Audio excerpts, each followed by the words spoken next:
সপ্তাহের ব্যবধানে বেড়েছে চালের বাজার, সাথে কিছুটা বেড়েছে সবজির দাম। এছাড়া মুরগি ও ডিমের দাম স্থিতিশীল রয়েছে বলছেন ক্রেতা বিক্রেতারা। মাছের দাম কিছুটা বাড়লেও কুরবানিদের পর এখনও জমে ওঠেনি মাংসের বাজার। সাপ্তাহিক ছুটির দিন শুক্রবার কারওয়ান বাজার ঘুরে এসব তথ্য জানা গেছে বাজার সম্পর্কে। ওয়ালটন আবারও মিলিনিয়ার অফারে ওয়ালটন ফ্রিজ কিনে আপনিও হয়ে যেতে পারেন মিলিয়নিয়ার। মিলিনিয়ার ছড়াছড়ি দেশ জুড়ে, এটা শুধু ওয়ালটনই পারে। বিক্রেতারা জানান, চলতি মাসের শুরুর দিকে উৎপাদনস্থলে হঠাৎ ধানের দাম বেড়ে যায়। এর প্রভাবে তখন পাইকারি ও খুচরা পর্যায়ে বেড়ে যায় মিনিকেট চালের দাম। সরকারি সংস্থা ট্রেডিং কর্পোরেশন অব বাংলাদেশের দৈনন্দিন বাজার দরের তথ্যেও দেখা গেছে চালের দাম বেড়েছে। গত এক সপ্তাহে সরু চালের দাম কেজিতে 3 টাকা এবং মোটা ও মাঝারি চালের দাম কেজিতে 1 টাকা বেড়েছে। 70 টাকা কেজিতে বিক্রি করা মিনিকেট চাল এখন 78 থেকে 80 টাকায় বিক্রি করছেন বলে জানান বিক্রেতারা। দোষারোপ করছেন চাল সিন্ডিকেটকে।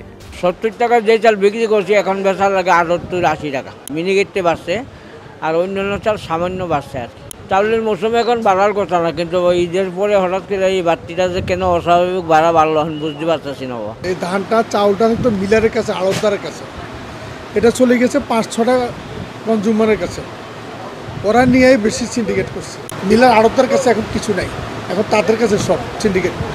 বাজারে মুরগির দাম কিছুটা কমেছে বলছেন ব্যবসায়ীরা। প্রতি কেজি সোনালী মুরগি 270 থেকে 80 টাকা, ব্রয়লার মুরগি 150 টাকায় বিক্রি হচ্ছে, যা গত সপ্তাহে ছিল 160 টাকা। এছাড়া ডিমের দামও রয়েছে স্থিতিশীল। দাম বর্তমানে গেছে সপ্তাহের তুলনায় এই সপ্তাহে কম আছে। আমরা চাই এভাবে কমের মধ্যে থাকলে আমাদের মধ্য অঞ্চলের লোকেরা, দিন মজুর যারা, তারা কেনাকাটা করে খাইতে পারবো। স্বস্তি তো অবশ্যই আছে, এর চেয়ে কমে গিয়ে আর পাওয়া গেছে কখনো? ডিমের দাম এদের আগেও যেরকম ছিল এখন এরকম ছিল আছে, এখন ডিমের দাম আর বাড়ে নাই। অন্যদিকে সবজির দর বাড়লেও সহনশীল বলছেন ক্রেতারা। বিক্রেতারা বলছেন, কিছু সবজির দাম যেমন বেড়েছে তেমন কমেছেও। আমদানি হয় কমে, জন্য দামটা একটু বেড়ে যায়, আর যেটা আমদানি হয় বেশি ওইটা মানে দামটা একটু কমে যায়। অস্বাভাবিক না, তবে একটু বেশি। এছাড়া মাছের দাম কিছুটা বাড়লেও কুরবান ঈদের পর এখনও জমে ওঠেনি মাংসের বাজার। ঈদ রমাদানটা তার জন্য বেচা কিনা একটু খারাপ, আবার মোহরমের পরে গিয়ে বেচা কিনা একটু ভালো হবে ইনশাল্লাহ। আমদানি হইতেছে একটু, দামও কমতেছে। রুই মাছের দাম একটু বেশি, রুই মাছের দাম বেশি। আর অন্য মাছের সীমিত বেচা আছে, কিন্তু এই রুই মাছের দামটা ইলিশের দামটা একটু বেশি। একটু বেশি মনে হয়।